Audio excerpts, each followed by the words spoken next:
we've got everybody up and ready. So Chuck is going to do like an opening.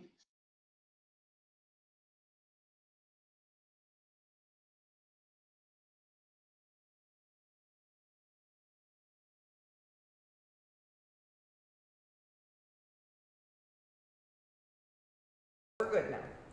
So we'll go ahead and start. Chuck's going to do his opening statement. Thank you, everybody.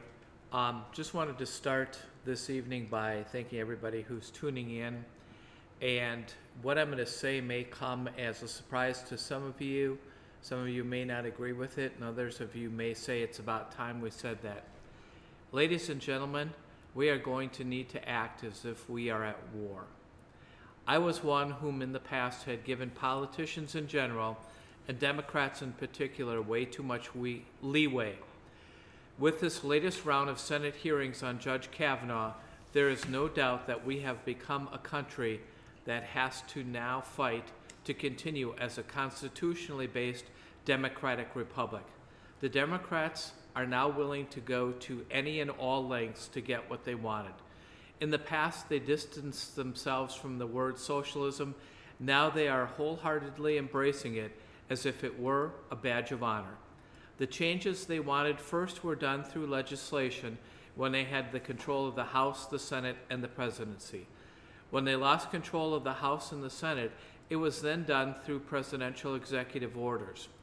Once they lost control of the House, the Senate, and the presidency, they got what they want through the courts.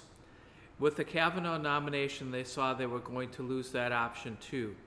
What is truly frightening is they used the mainstream media and unproven accusations to take out a judge who is widely known as a constitutionalist. They resorted to lies, wildly false accusations, claims that when were challenged suddenly got changed, using people, and worst of all, trying their best to destroy a man in his reputation just to get their way. The ends justify the means for the Democrats, always have and always will. If you think this is as dirty as they can get, you are sadly mistaken, because they thought just mentioning the allegations would be enough for the judge to withdraw his name or the president to withdraw his name. They had no backup plan if this did not happen, because it had always worked in the past. The next time, they will have everything lined up. The accuser who will lie, the witnesses to the allegations who will lie, and the media who will cover it because it is a way to destroy Trump. Fortunately, this time, our president stood with his choice during the entire process, and a few Republicans found some backbone, and good prevailed over evil. It seemed to have empowered the Republicans whether they were Trumpers or never Trumpers, and hopefully this red wave awakening will carry through the midterms. Whether the red wave continues through the midterms or not, you are more than likely going to see the Republicans become less aggressive and less bold after the election, because they're going to claim that they have to work with the Democrats and they think they will get better treatment from the media. This is where we need to remind, push, convince, shout, and do all we can to get the Republicans to fight for our country every day, just like they fought for Kavanaugh, because I can guarantee you the Democrats will become incensed at what happened, and like a wounded animal, they are becoming more and more dangerous because they see their possibilities of enacting what they want becoming more and more diminished. I know this sounds radical, but with what the Democrats did in the Kavanaugh hearings, that was more radical than I ever thought I would see happen in my lifetime. And unfortunately, it happened this past 14 weeks. So that's my opening statement, and now I will turn it over to Packy, and she can give her thoughts on the matter. I'm in total agreement. I feel as though many of us have sat back, perhaps been keyboard warriors in this fight, and thought that that was all we needed to do in order to play our role. Nothing could be farther from the truth, and most of you who are listening to this know that I've preached this very same thing all along. We cannot hope to regain control of this country and keep control of this country and the way things are here going forward, unless we are willing to get up out of our chairs, step away from our computers, turn off our phones, and engage face-to-face with people. Now, one of the things that has burned me the most about what we've seen happening over the last month is the fact that even the media is reporting that the protesters who turned out at the Capitol and at the Supreme Court building were unabashedly paid by George Soros. They were bussed in. Many reports are that the people were paid $500 and they got a bonus if they were seen on TV or they got arrested.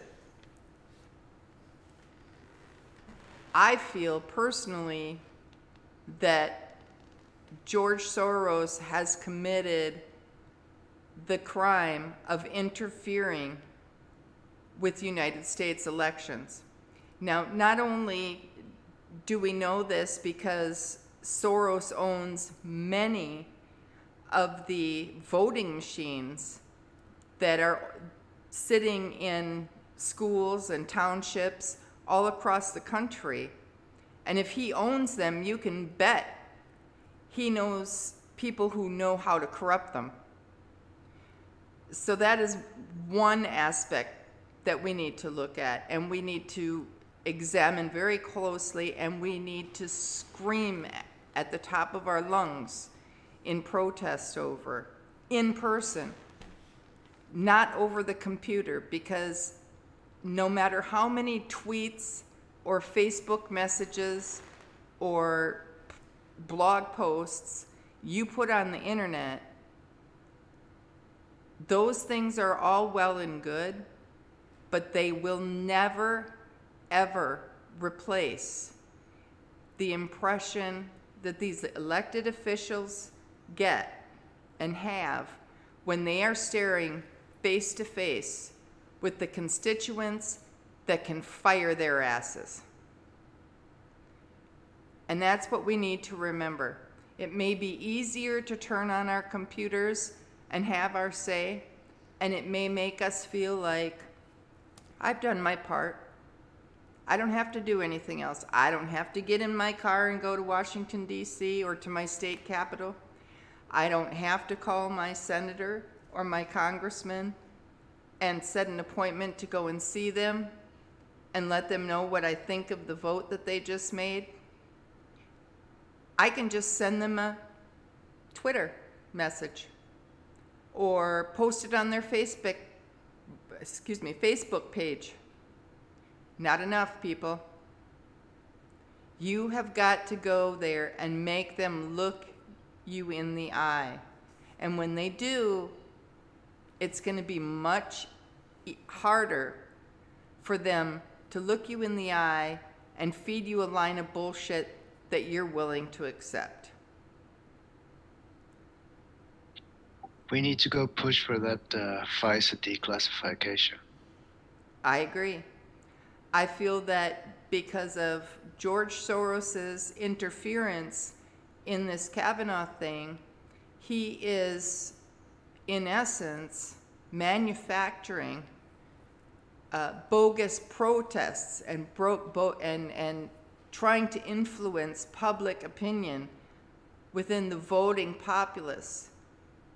And being this close to a national election for representatives and senators, in my mind, that is interfering in the United States electoral process. And he should be prosecuted accordingly. We have to lose, sorry, let me get my train of thought. We have to find a way to stop him and people like him, whether they be on the left or the right, from manipulating the American people and their thought processes. And that includes the American media. What about Kavanaugh? What about Kavanaugh? We can use him. He experienced it firsthand. He already knows what happened. You're absolutely right. And we had a guest in here, and I'm sorry that he left, because for the last hour we've been having a very interesting conversation. But earlier on in the conversation, he enlightened me that Brett Kavanaugh had a role to play in having written the Patriot Act. I had no idea. This was never brought out in any of the media. It was never brought out in the hearings.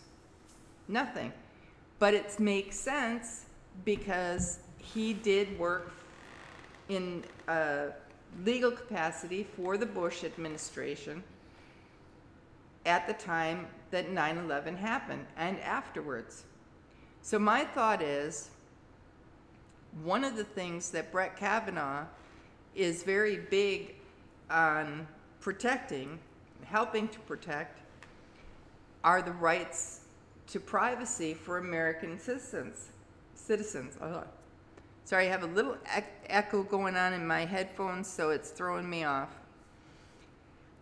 I think it's quite possible that Brett either wrote the Patriot Act and it was subsequently bastardized as it went from committee to congressional representative to senators and everything in between. As we all know, the laws that get enacted, most times it's someone who brings about an idea and says, we need a law to stop this from happening. And that law should be pretty cut and dry, simple, plain language, but as it goes through the process, it becomes more and more bastardized. And now knowing that Brett Kavanaugh had a role to play in the Patriot Act and his strong feelings currently about American citizens' privacy being violated, my thought is that Trump chose Kavanaugh because he knew Kavanaugh authored the Patriot Act, and who better to dismantle it and take it apart than the person who wrote it to begin with.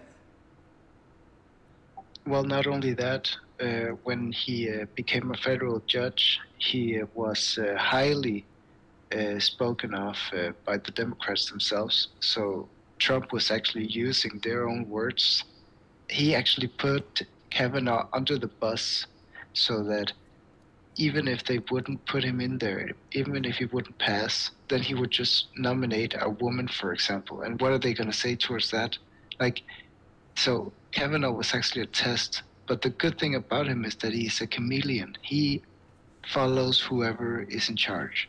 And now, not only that, but he has also seen how the Democrats can treat him. So he's going all in. That's my view on it.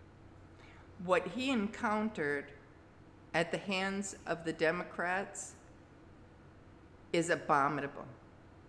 Every single one of those Democrats involved in that process, whether they leaked, whether they said untrue things to the media, whether they spread untruthful things, all of them at any level, they all knew exactly what the narrative was supposed to be and went along with it.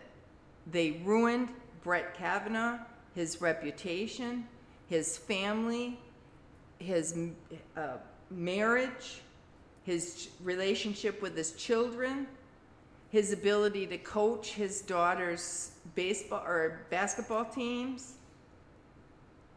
I mean, they literally drug this poor man through the mud with no evidence whatsoever. He was guilty the very minute he accepted that nomination in their eyes. And we cannot, as a society, as the American people, ever allow something like that to happen again. I feel that because Brett went through that, he is going to be an exemplary judge, because he has now been the victim of that kind of venom, animosity, and political gamesmanship in the worst possible way. And he will not soon forget about that.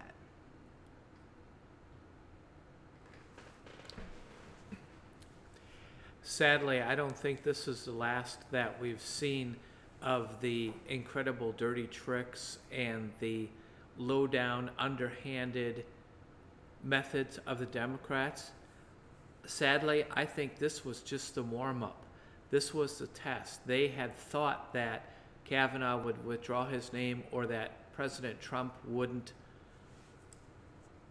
stand behind him, but they will not make the same mistake twice. They will come back twice as hard, they will find something else, and they will continue to do it as long as the Republicans and the American public allow them to do it. That nonsense in the Senate gallery, they kept saying, you know, the Sergeant at Arms will restore order. The Sergeant at Arms will restore order. If it would have been me, I would have ordered the gallery cleared. There's no reason for that ever to happen in the Senate. And it's interesting, while all of that stuff was happening during all the hearings, none of the Democratic senators ever said word one to the gallery that this should not be happening. They just sat silently there and just let all that yelling and screaming happen because it was in their favor. Had it been yelling and screaming for the Republicans, you can bet Chuck Schumer would have been all over it and said how horrible this was, and the decorum of the Senate chambers were being violated by these horrible conservatives. But yet, when it's on their side, oh, not a word, that's okay. Kind of reminded me of what we went through in Wisconsin with the Democrats when Scott Walker was trying to put through Act 10. And all they did is they elevated it from the state of Wisconsin level to the federal government level. Case in point with what Chuck was just saying, when Obamacare was being pushed through, I was one of the 80,000 people in Washington, D.C. who were there protesting. And when they pushed that vote through, many of us were in the Senate and in the Congressional Observatory area. But you know what? We had respect for those places. We weren't screaming out. We weren't screaming bloody murder. We were not making a sound. Because while we protested against what they were doing, and we felt just as passionate, if not more so, about what we believed was right and wrong. In that case, when it came to Obamacare, we had enough presence of mind to respect the U.S. Capitol and the rules within it. These Democrats, these paid protesters, they have no respect for anything They have no respect for life. Why should they have any respect for rules? Let alone for the rules of our government or the rules of Senate or the rules of the United States Capitol. As Chuck mentioned, in Wisconsin during Act 10, we had these Democratic protesters come in. They were defecating and urinating throughout the halls of our Capitol. And the Wisconsin State Capitol was fashioned after the U.S. Capitol. It is all marble. It is absolutely stunning in its magnificence. And these people came in with their posters and their sleeping bags and whatnot, and they refused to leave. They camped out at our state capitol. They urinated and defecated on the walls, on the floors. There was vomit all over. They ate and spilled their drinks and left their trash, pounded on drums, to a point where our assembly people and our senators had to be locked behind 3 sets of doors in order for the noise to be somewhat drowned out and that they would be protected. They had to come and go through secret entrances and exits in the Capitol building because the state police and the Capitol Police could not guarantee their safety. This is what we deal with these people, with these liberals. And so when I tell people that being a keyboard warrior isn't enough, I know what I'm talking about. It's not enough. We should have had people at the U.S. Capitol in numbers that were as great, if not greater, than those paid protesters. But we didn't. There were very few people willing to go there and stand up for what was right. And that's on us. That's on each one of us. Because if this was important enough for us to be glued to our TVs and the internet and our radios, important enough for us to feel this strongly about it, it should have been important enough for those very same Americans to take a day off of work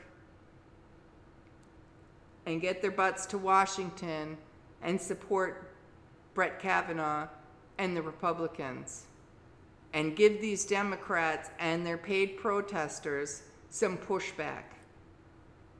But we weren't there.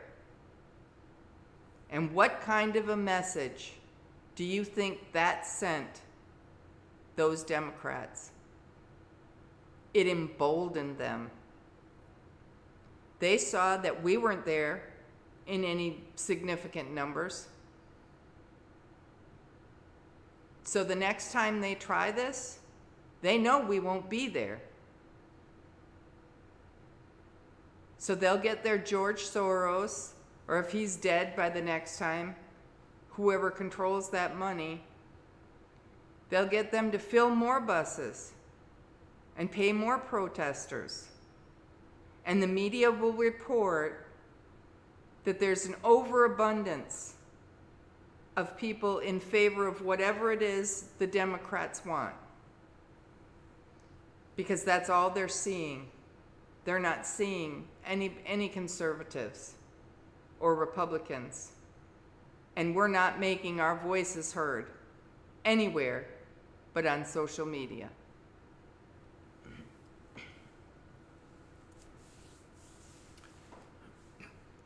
Another case in point, there were a number of Republican senators that were doxxed, which is having their personal information released to the public by a staffer, a Democratic staffer. I don't recall hearing Dianne Feinstein making a statement how this was horrible, deplorable, shouldn't be done. I don't recall Chuck Schumer saying word one about how horrible and deplorable this was and how it should never be done. I didn't hear them say that the appropriate person should be punished. I didn't hear a word from them. And the reason why is because they wanted it to happen, and they certainly weren't going to say anything bad about it. Now, the Republicans grumbled a little bit, but I think these are things where the Republicans should be pushing back and say, okay, if you're going to release our information, we'll release all of your information, because apparently that's now the acceptable behavior for Senate staffers. And while they may say, oh, well, you know, he wasn't really a Senate staffer, he was a former Senate staffer, the Democrats, none of their staffers or former staffers do anything without marching orders. They didn't do it on their own, whether they're willing to fall on the sword or not. That was engineered and ordered by the Democrats. And it's disgusting, vile behavior, and it's just going to keep getting worse and getting worse and getting worse. And while we'd like to think that, you know, hey, we have Chuck Grassley and we have Lindsey Graham who stood up for Brett Kavanaugh, yes, it happened this time, and maybe it'll happen next time, but unless we get more and more of these senators standing up, it's not going to happen. It's going to go back to business the way it was before. And business the way it was before is the Democrats take advantage of every loophole, every illegal thing they can do, and the Republicans just sit by and go, well, that's not right. I don't think they should be doing that, instead of calling them out, calling out investigations on these people, and actually making them feel the pain of what they've done. So the bottom line here, folks, is that the war isn't over. We won one significant battle, but the war rages on. And unless each one of us is willing to step up and do our part to fight that war, we will lose it. If you thought we came close with Brett Kavanaugh and what would have happened had that vote gone the other way, that's nothing compared to what's coming. So we all need to decide, are we willing to do what it takes to take back and keep this country? Or are we only willing to send a tweet out from time to time in support of something we think might be important?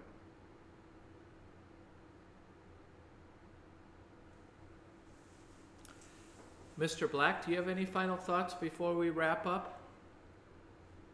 Yeah, I just want to say that I will be in the United States in August 2019, so I'd like to go and protest. Well, we would absolutely welcome you to come and protest, and if it's at all possible, we would certainly like to meet you in person in Washington, D.C. We're close enough to be able to do that. For those of you that aren't aware, Mr. Black is not a United States citizen, but he probably knows more about the United States and the workings that's going on than 90% of the people who live in the United States. And I commend him for his knowledge, his wisdom. He has helped us in several live streams by offering his opinion, and we should all try and be as informed as Mr. Black is. I'd like to thank everybody who tuned in to hear this. Huh? We have another person in the room. Oh, okay. Pez, I'm sorry, Chuck wasn't looking at the Discord room. So at this time, if you have anything you'd like to add, go ahead.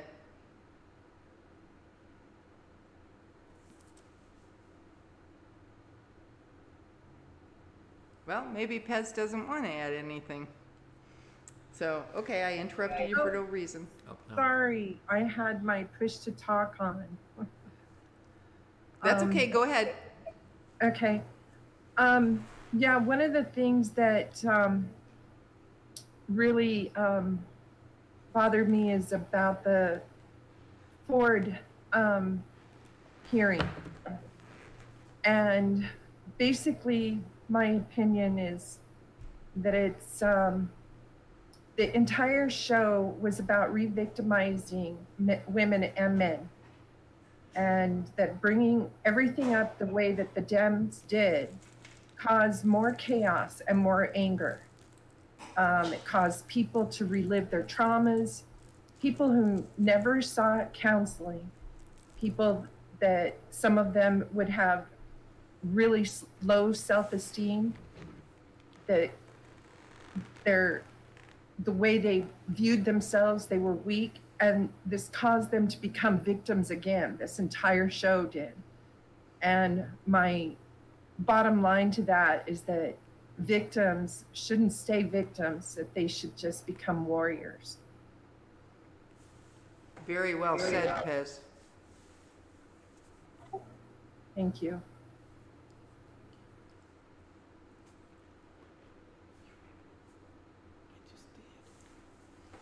Okay, well, I guess this wasn't the best time for us to have a live stream that people were going to join us for, but I'm sure a lot of people will listen after the fact.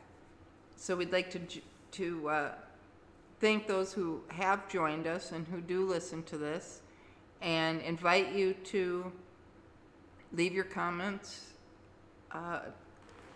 under the live stream or in the text portion of the YouTube chat, and we'll be happy to correspond with you that way, or you can find us